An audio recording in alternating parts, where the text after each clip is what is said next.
Jadi hubungan itu sangat dekat dan emosional. Ya, kita kalau dulu antara Malaysia dengan Sumatera, kita tidak terima sempadan. Sumatera diletak di bawah Belanda, kita British. Tapi orangnya tidak anggap ini mengasingkan negeri. Mereka biasa, orang Aceh umpamanya biasa ke Malaysia, dan orang Malaysia biasa ke Sumatera. Jadi itu keadaan lama. Tapi sekarang kita sudah jadi dua buah negara dengan pasport dan sebagainya yang dulu tidak ada. Jadi perhubungan asal memang ada kuat. Tapi masih sekarang ini pun masih dulu punya cerita.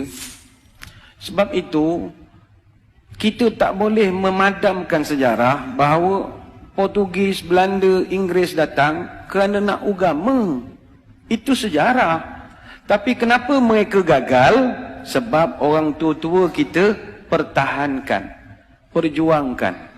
Baik itu sekali lagi hadirin hadirat, kita kena terima kasih ke orang tua-tua kita dahulu. 24 Ogos tahun 1511, ketika Portugis masuk ke Melaka, dia jajah Melaka selama 130 tahun. Bukan sekejap. Bukannya sebulan dua. Bukan 5 tahun. 130 tahun. Setelah Kesultanan Melayu Melaka berdiri gagah selama 110 tahun. Kuat dah, kita baru 62 tahun. Jangan act lah. Jangan act sangat. Melaka yang sebegitu gagah 110 tahun tombang dengan Portugis. Dijajah pula 130 tahun. Tapi adakah orang tua-tua kita ketika Portugis menjajah itu mereka pakat tidur beramai-ramai?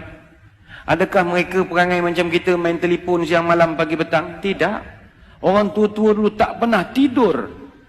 Tahun 1521 kita ucap terima kasih saudara-saudara kita dari utara Sumatera Utara, khususnya di Aceh, yang bertali arus membantu menyerang Portugis daripada Aceh.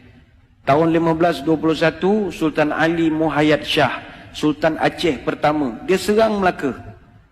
Serang tapi tak menang sebab Portugis ni kuat ketika itu.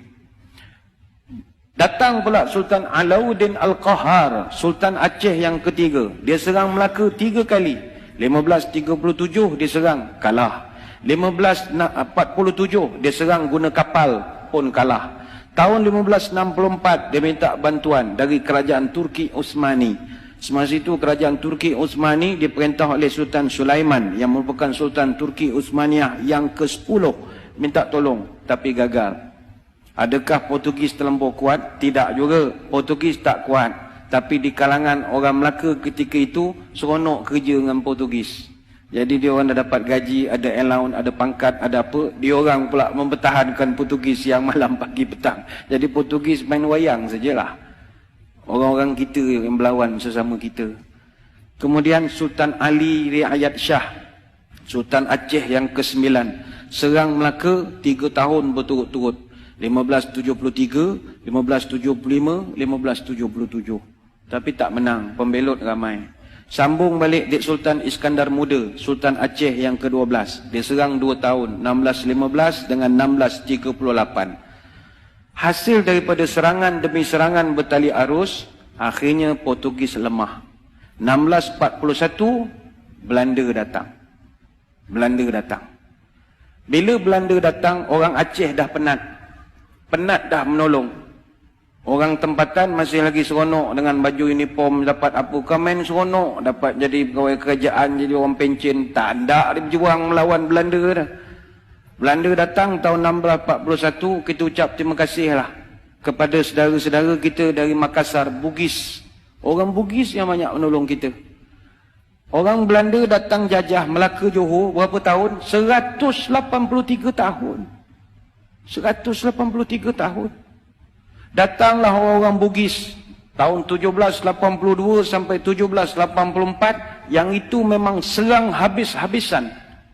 Maka dicatatkan dengan tinta emas dalam sejarah negara. Muncullah satu orang pahlawan terbilang, marhum Raja Haji Fi Sabilillah Ibni Daing Celak, yang digelarkan marhum Teluk Ketapang. Bagi tuan-tuan di Selangor, kena kenangkan marhum Raja Haji Fisabilillah. Apa sebab? Dia ni yang di Pertuan Muda Kesultanan Johor Riau Lingga yang keempat. Dia Tengku Mahkota Raja Muda. Dan dialah abang kepada Sultan Selangor yang pertama. Sultan Selangor yang pertama namanya Raja Lumu bin Daing Celak.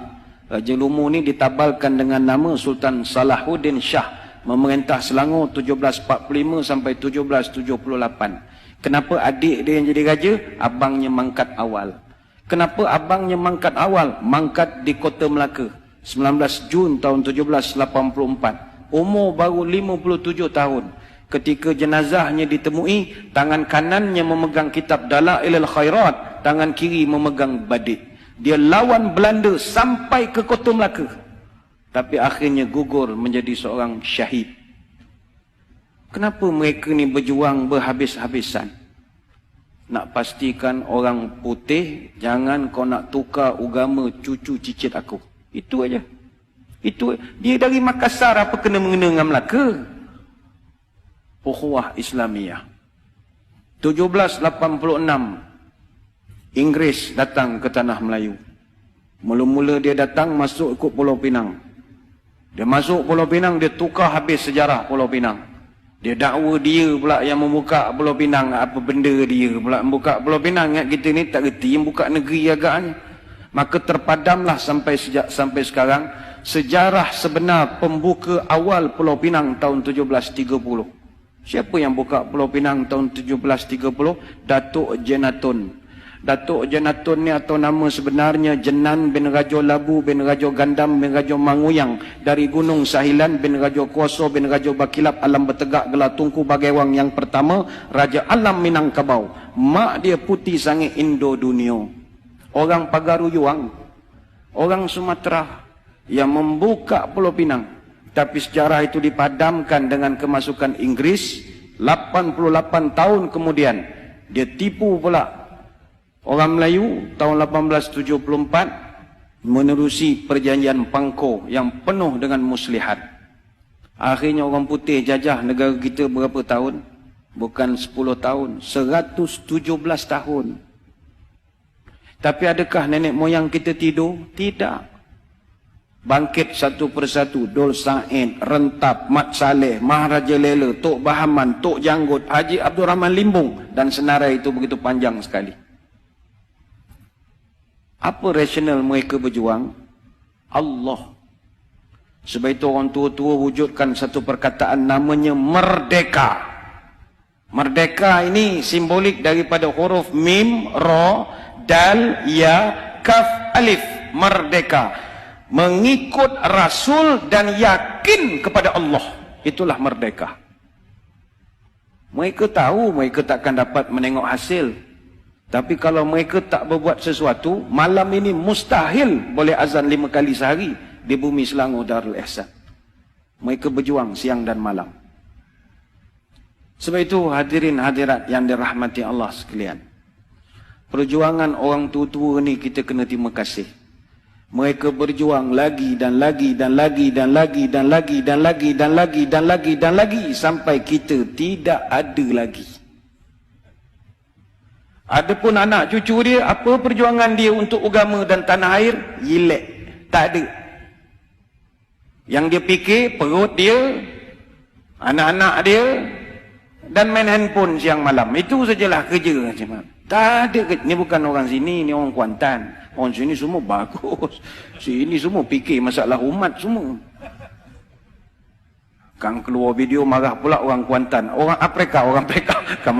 Kang kena gam pula Kuantan kang. Orang Afrika. Maka sewajarnya sebab kita sebagai generasi selepas merdeka, hayatilah semangat pengorbanan ini.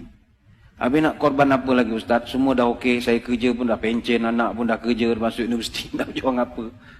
Marilah kita pertahankan kemerdekaan ini, khususnya mempertahankan kesucian akidah ahli sunnah wal jamaah. Sekarang ini zaman cabaran kita gugat akidah. Itu lain. Kalau dulu orang nak cabut akidah, kalau sekarang ini dia goyangkan akidah. Inilah perkara yang pernah disebut oleh baginda Nabi SAW.